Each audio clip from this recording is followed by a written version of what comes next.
At the beginning of August, I left my art studio gallery for the first time in 3 years, and coming back, I realised how grateful I am to be here, how far I've come, the lessons I've learned, and the future vision I have for my art and studio.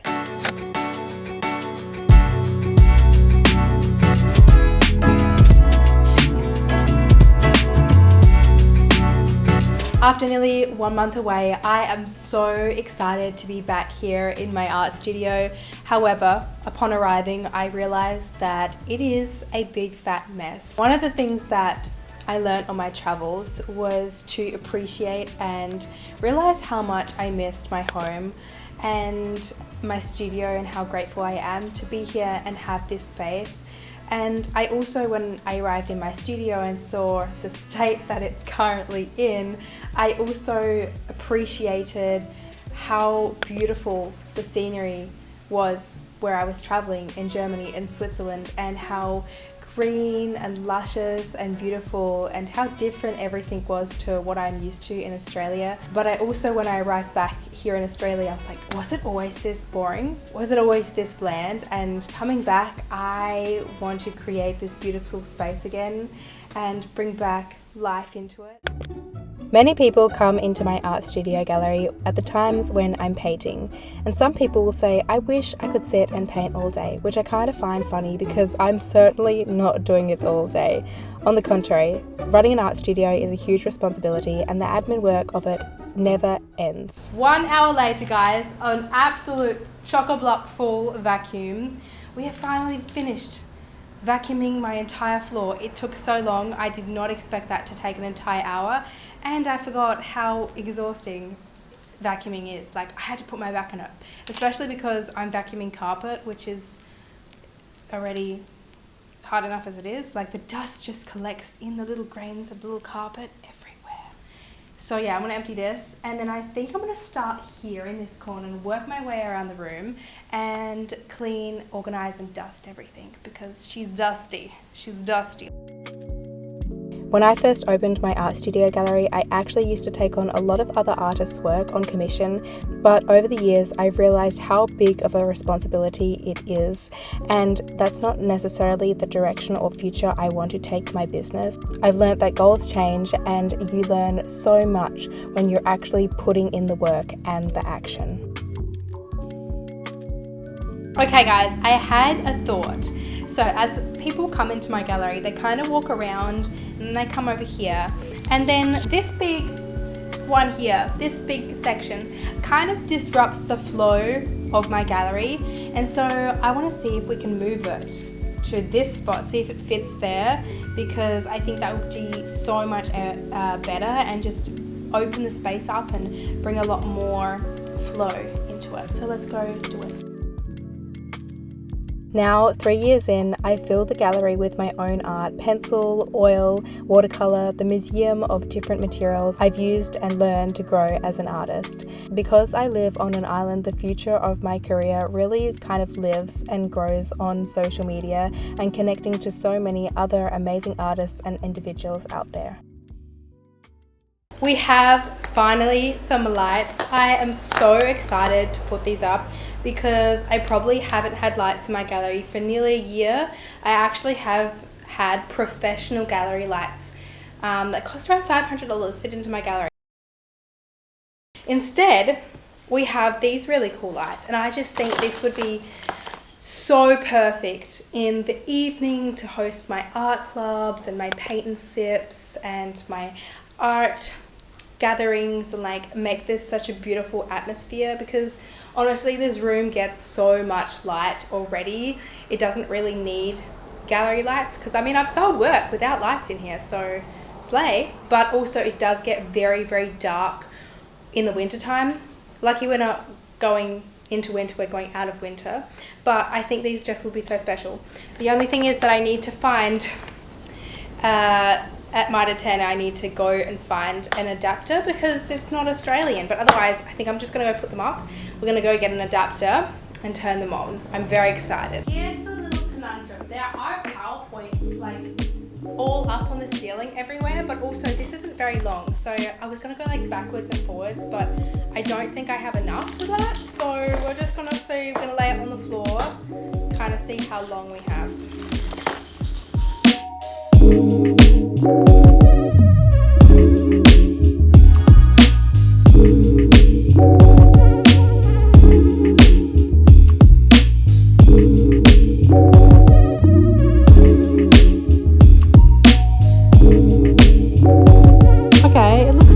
Like obviously it's actually quite light today, but you know. Hey guys, the lights are definitely growing on me. I think they add a really nice cozy atmosphere to the space here. They just make it feel complete. I do feel as though I do need a few more of them, so maybe in the future I will get a few more lights. There is one thing, however, I have been putting off for the longest time, and it needs to be done, is that I paint my own sign in the front of my gallery here. Usually every 6 months or so, and at the moment after winter time it technically no longer exists. It is so pale, it is so faded, and as we are going into tourist season it needs a makeover, it needs a repaint, and I don't want to do it. I thought about getting someone to like hiring I had quite a few girls here that love art and are really talented, and they're like 14, 15. I was gonna pay one of them like $100 to paint my sign. It only takes like 1 or 2 hours. That's a pretty good deal. I supply all the materials. And then I was like, no, I should just do it for myself and use it for content. Sorry guys, come paint my sign with me. Honestly, it's so simple, but like also I just don't want to do it. I just don't want to do it, you know. It's just a chore that is so annoying. So we're gonna do it together. So let's come out to the front of my gallery, which people rarely ever see. When I opened my gallery, I got a quote for a sign to be made out the front, and after receiving it I knew that I couldn't afford it, and I decided to just paint one myself in oil paint. So for the last 3.5 years I've been repainting my sign every 8 to 12 months. I don't think I've repainted the sign for over a year, so it was fading terribly. I always choose big and bold colours so people across the road filling up their fuel at OTR can see what my place is about.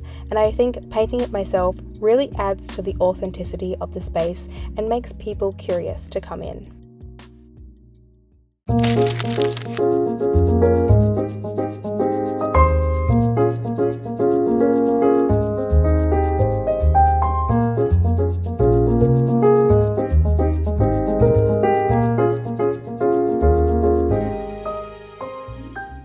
Good morning guys, it is a brand new day. It is my first work day here in the studio, and I'm slowly easing into the space, easing into my routine and my work. I have quite a few tasks that I want to do today, especially putting together page 14, which will probably be in page 14 video, not this one. But I do have a few exciting projects that I want to get started on, and to be honest, I love having and working on small projects because it's so hard to work on one big project solely, and to work on that full time requires a lot of mental effort and no reward straight away until years and years later, which is my picture book.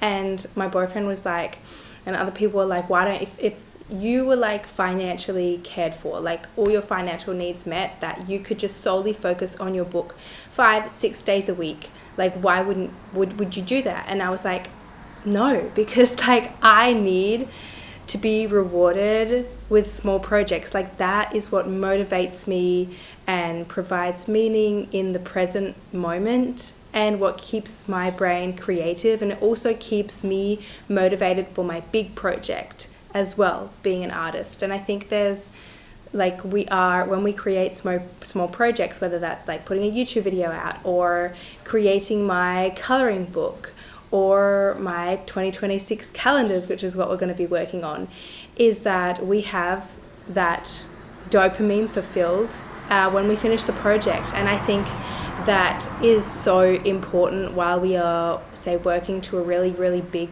goal, a really, really big dream that might take years. So there's actually something called the Zeigarnik effect, is when you create cognitive tension around your unfinished tasks, and it makes them not easy to forget. And I think having unfinished small tasks makes me also not forget my big tasks as well.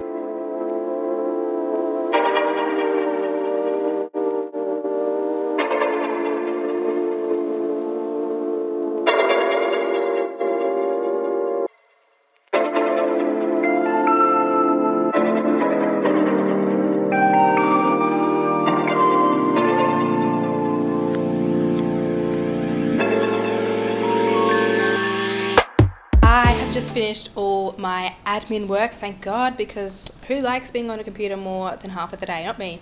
And I also just finished up polishing my letter for ADENA'S mail, which I'm going to send off at the end of this week, or no, at the end of this week. I think everything is arriving, so that's going to be so fun.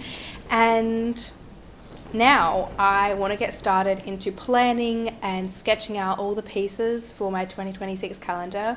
And my first ever calendar actually was these beautiful, very simplistic illustrated Kangaroo Island animals. And because we are painting Adena and her star at the moment, and I'm just onto the scenes and the pages with all the animals, I feel really inspired to kind of recreate that calendar and see how my illustration style has evolved. And I just feel like painting animals. I feel like that's what I want to do this year. And I was thinking maybe I should do that next year, so like I have it right before Adena and her star comes out. But then also I have no idea what next year holds. If I'll come out even with a calendar next year, maybe I won't. And so I thought, well, actually, I feel like doing it this year. And I feel like we should harness onto what we feel like painting in the moment and not push it out into the future, because God knows what the future holds, and we also might not feel like painting that next year. So that's what I'm going to do for this year's calendar.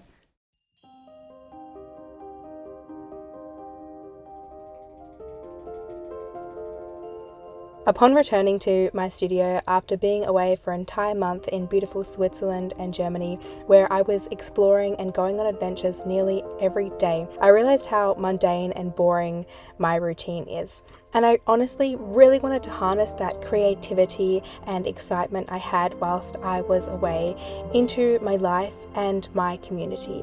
Because living on an island, there's nothing really to do, especially if you don't like sport. So I got creative. I just finished my little blue wren, and she is so gorgeous, and I'm gonna keep doing the rest of them for the rest of the week. Hopefully I can finish by the end of the week so I can get my 2026 calendars being produced, but I'm now going to sketch out the piece and hopefully finish painting it for my upcoming workshop. So let's jump into that.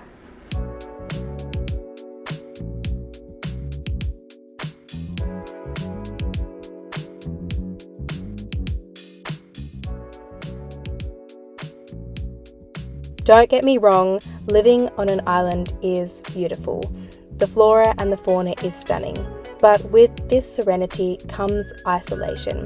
There are very few exciting and new events, especially in the creative field. So before I slipped again into my monotonous routines, I wanted to create new exciting workshops, art clubs where people could get together and share like-minded interests, and I also wanted to create some exciting new projects that have been on my mind for months in my online community, which I can't wait to share with you guys in the very near future. Over the past 3.5 years, I've held over 60 art workshops, a lot of them in watercolour, and I wanted to bring something new to the space. I want my little room to be a hub for creativity in the community, rather than just limiting it to an art gallery or a working studio. We're going to jump in and we're going to hopefully get as many of these 2026 animals finished. I really want to finish all of them in this vlog. I think I'm going to do it, so stick around. That's going to be the rest of this video, me finishing it. And by the time this video gets edited, I will probably have a copy of the 2026 calendar to show you guys at the end. But let's go paint another 1, 2, 3, 4, 8 animals. Let's see how many we can do in the next 4 hours or so. Let's go. And we're going to put on my favorite anime.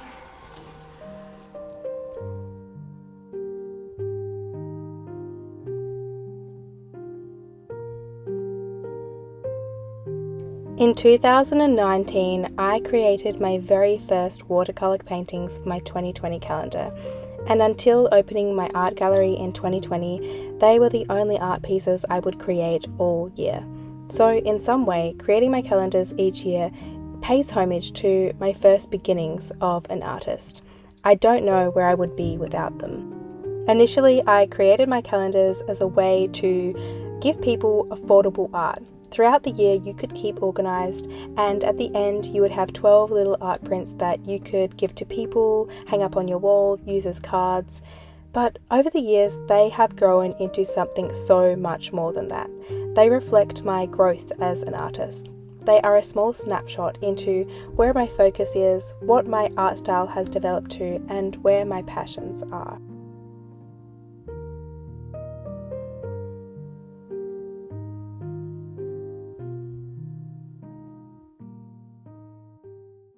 Hey guys, it is beautiful and sunny, but the rain clouds are on the horizon and the sun is about to disappear any moment now, and we're about to rain all day. But, however, I want to work on my illustrations for my 2026 calendar. I finished these 2 last night. They're so cute. And then I went home and then there was this echidna on the driveway in my backyard, which was crazy. I just painted one. I also realized that I don't want to paint all the way up here and hurt my back, so I'm going to cut them up actually. I'm going to sell them anyway, so I have to cut them up anyway, and I think that's just going to be easier for me to illustrate them.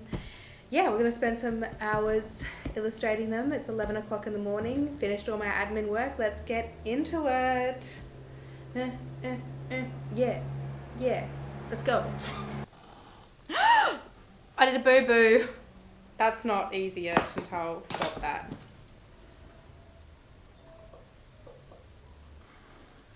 Oh shit, am I not? Guys, I cut Adena! So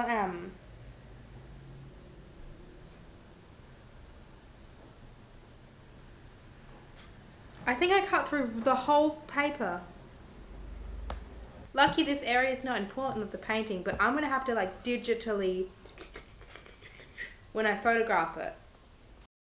That's shit. That's so dumb of me. Why am I doing this? Cardboard.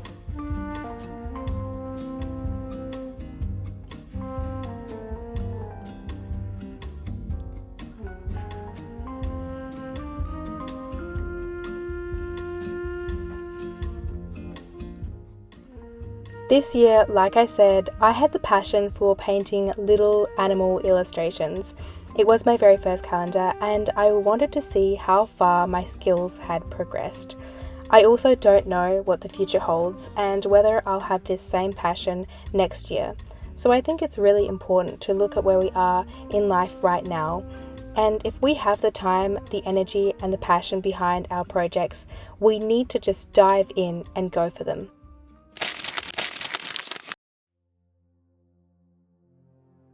I'm someone that gets very easily inspired, so I always keep a notebook or a journal on hand where I can put and release all my ideas. Sometimes they'll wait months and sometimes they'll wait years until I'm ready to see them and bring them into the reality in the way I envision them. But I think it's really important to regularly go over these ideas and add to them, because if we just let them sit in our journals, in our notebooks, we might forget about them, we might lose passion for them, and they might never become a reality. And I think that's really sad. So every now and again, I like to reread my journals, reread my notes, and if in some way I can act on these ideas, these inspirations, these dreams, I will, even if it's just small. If I can make them closer to being a reality just a little bit further, then I will. So I want to inspire you guys. Go over your notebooks, go over your ideas, and in some way work on them and bring them into reality, even if it's just a little bit.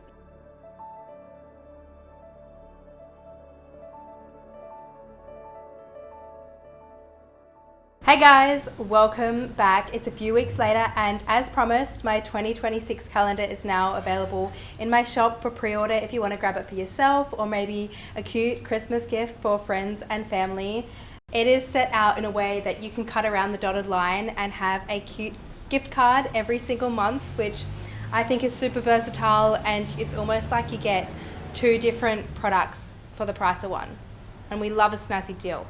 So yeah, it's in my shop, and as well in my shop is every single original painting that we did together in this vlog. So they're quite small, and it's been such a long time since I've had original work in my shop. So if you want to get your hands on one, they're available.